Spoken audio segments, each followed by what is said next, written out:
है मुसलमान, मैंने कहा हिंदू, मार दिया। हिंदू के सारे जेंट्स को गोली से मार दिया। इस हमले की साजिश रचने वालों को उनकी कल्पना से भी बड़ी सजा मिलेगी। 9 टेररिस्ट कैंप्स को टारगेट किया गया और पूरी तरह से इसे बर्बाद किया गया। कोई भी न्यूक्लियर ब्लैकमेल भारत नहीं सहेगा। जब भी सही समय आएगा तो हम पूरी पिक्चर भी दुनिया को दिखाएंगे। 22 अप्रैल 2025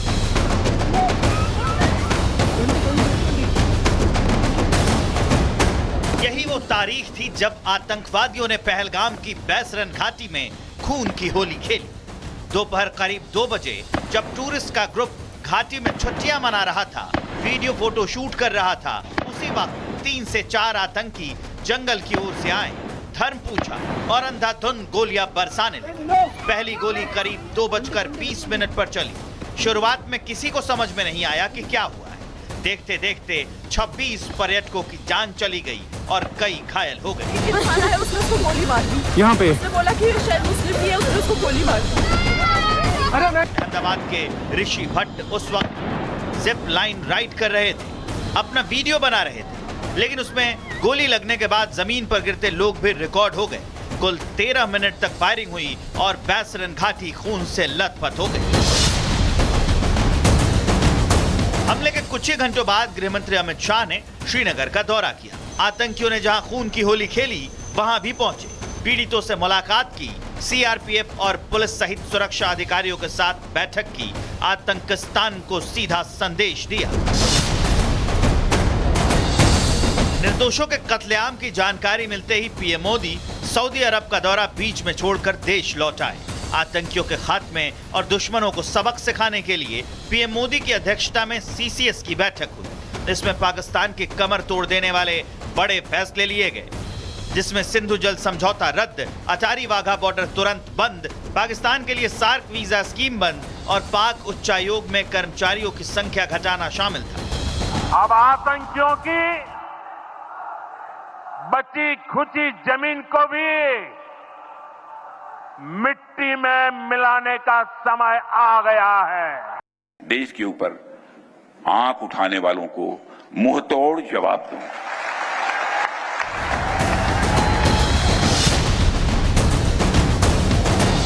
सिंध के पानी रोके जाने से पाकिस्तान बौखला उठा। शरीफ से लेकर मुनीर और बिलावल भुट्टो भारत को गीदड़ भभकी देने पर उतारा है। या इस दरिया से हमारा पानी बहेगा या उनका खून बहेगा। पहलगाम अटैक के 15 दिन बाद भारत ने 6 से 7 मई की दरमियानी रात को 1:04 पर पाकिस्तान और पीओके में 9 आतंकी ठिकानों पर मिसाइल स्ट्राइक कर दी। ऑपरेशन सिंदूर के तहत भारतीय सेना ने पहलगाम आतंकी हमले के लिए जिम्मेदार समूहों के साथ 100 से ज्यादा आतंकवादियों को उनके अंजाम तक पहुंचा दिया।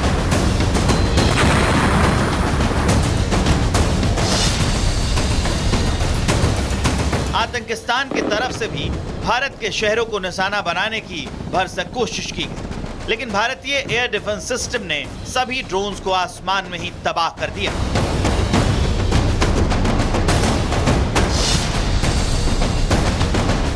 तुर्की और चीन के हथियार पर घमंड करने वाला मुल्ला मुनीर भारत पर किए नाकाम वार से फूला नहीं समा रहा था और तभी 9 से 10 मई की रात भारत की तरफ से एक बार फिर पाकिस्तान को टारगेट किया गया। इस बार निशाने पर थे पाक सैन्य अड्डे। भारत की जवाबी कार्रवाई में पाकिस्तान के 13 में से 11 सैन्य अड्डों को निशाना बनाकर मिट्टी में मिला दिया गया। 11 में से 4 एयरबेस को ब्रह्मोस मिसाइल से तबाह कर दिया।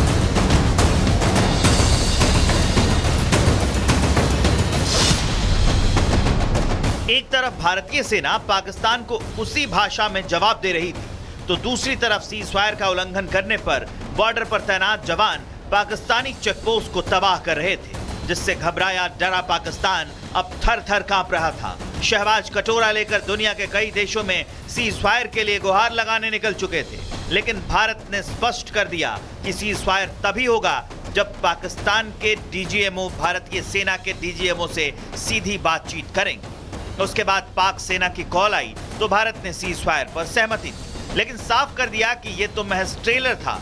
अगर पाकिस्तान की तरफ से एक भी हिमाकत हुई तो पूरी पिक्चर रिलीज होने में वक्त नहीं लगेगा। कि ऑपरेशन सिंदूर अभी खत्म नहीं हुआ है। जो कुछ भी हुआ है वह सिर्फ एक ट्रेलर मात्र था। अब समय आएगा, जब भी सही समय आएगा तो हम पूरी पिक्चर भी दुनिया को दिखाएंगे। भारतीय सेना ने ऑपरेशन सिंदूर के जरिए पाकिस्तान को लाउड एंड क्लियर मैसेज दिया कि अगली बार अगर मुनीर और शहबाज ने भारत के खिलाफ आतंक का जाल बिछाया, आतंकियों की घुसपैठ करवाई और अगर बॉर्डर पर सीज़फायर तोड़कर नागरिकों को निशाना बनाया तो पाकिस्तान दुनिया के नक्शे से गायब हो जाएगा। Bureau report, Republic Bharat. तो 30 दिन हुए हैं आतंकी हमले को और इस बीच हमारे सहयोगी अलग अलग जगहों पर मौजूद है। पहलगाम जहां पर यह हमला हुआ, मीनाक्षी वहां से हैं, करनाल से सागर और कानपुर से गौरव त्रिवेदी इस वक्त हमारे साथ है। मीनाक्षी, सबसे पहले आपके पास पहलगाम में इस वक्त आप मौजूद हैं, पर्यटकों की आवाजाही बिल्कुल नाके बराबर होगी, वहां पर रिस्ट्रिक्शंस अभी भी होंगी, क्या देख पा रही हैं?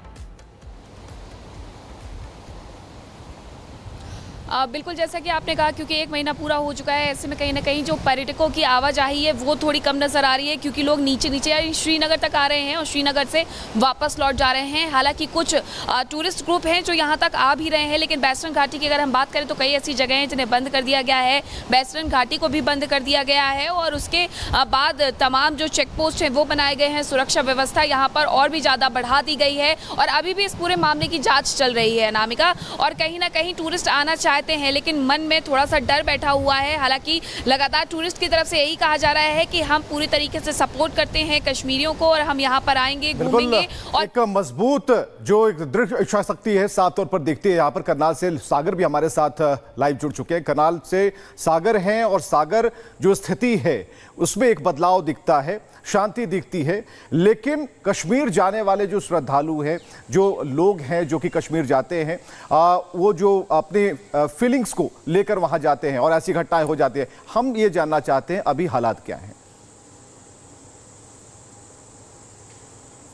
देखिए, बिल्कुल विवेक, अगर हम बात करें तो विनय नरवाल, जिनको परिवार के लोगों ने खो दिया पहलगाम के हमले में, और उसके बाद इस समय सेना का पराक्रम भी देखिए पूरी दुनिया ने देखा। पिछले 1 महीनों में बहुत कुछ बदला। 22 अप्रैल से बात करें तो देखिए आज तारीख 22 मई है और विनय नरवाल के पिताजी हमारे साथ हैं। जिस तरह से हमने देखा कि एक बड़ी घटना हुई, एक बड़ा नुकसान भी हुआ, लेकिन सेना का पराक्रम, क्या लगता है कि वो बदला पूरा हो गया जो हमें चाहिए था? आतंकियों के घर में हमने घुस के उन्हें मारा। आज उस दुर्दांत घटना का पूर्ण रूप से 1 महीना हो गया है और वो 26 परिवार जिस तरह से दुखी और वियोग में जल रहे हैं, और उस दुर्दांत घटना के बाद सरकार ने जो ऑपरेशन सिंदूर के रूप में जो कदम उठाया और ऑपरेशन किया, स्ट्राइक किया, और आदरणीय प्रधानमंत्री जी और देश की सरकार ने हमारे देश की तीनों सेनाओं के अंगों को पूर्णतः छूट दी कि इस पे एक्शन करना है और कैसे करना है। तो अकॉर्डिंगली उन्होंने स्ट्राइक किया और आदरणीय प्रधानमंत्री जी के द्वारा खुली छूट दिए जाने के उपरांत जो उनका मनोबल बढ़ा और जिस मनोबल के साथ और पराक्रम के साथ उन्होंने आतंकवाद के ठिकानों पर, उनके आकाओं पर, उनके नर्सरीज़ पर जिस तरह से स्ट्राइक किया, एक बहुत ही अच्छा प्रहार किया और उनको एक ये सबक दिया गया और ऐसा संदेश दिया है कि भविष्य में यदि कुछ भी आपने किया तो इससे भी बुरा आपको अंजाम भुगतना पड़ेगा। और साथ में ही आदरणीय प्रधानमंत्री जी ने अपने उद्बोधन में, उस संबोधन में, देश को जो संबोधन दिया था उसमें एक बात कही गई थी कि any act of terror will be treated as act of war.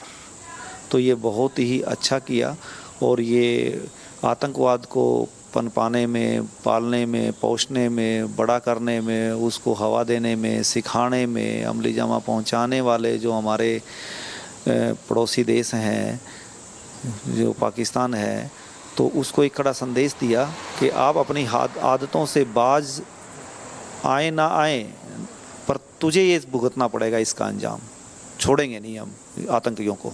Sir, तो क्या आप ये मानते हैं कि ऑपरेशन सिंदूर के जरिए सरकार ने वो बदला ले लिया, सेना ने वो कर दिखाया जो हमें बदला लेना चाहिए था पाकिस्तान के अंदर घुस के? देखो, सेना ने अपने पराक्रम से और मनोबल से जिस तरह से ये एक्शन लिया वो काबिल तारीफ़ है।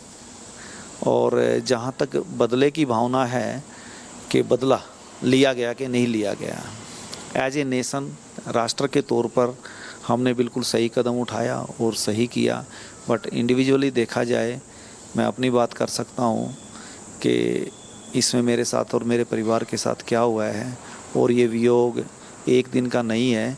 और ये जो वेदना है, मानसिक वेदना, शारीरिक वेदना, ये वेदना एक दिन की नहीं है। जब तक हम जिएंगे, मेरा परिवार रहेगा, जब तक जिस चीज़ की आखिरी सांस तक ये रहेगा, ये वियोग और ये वेदना जो है सिर्फ चिता में जल के ही ख़त्म होगा। तो बदला लेने वाली बात एज ए नेशन ठीक है, बट एज ए इंडिविजुअल देखा जाए तो ये मेरा अपना राय है।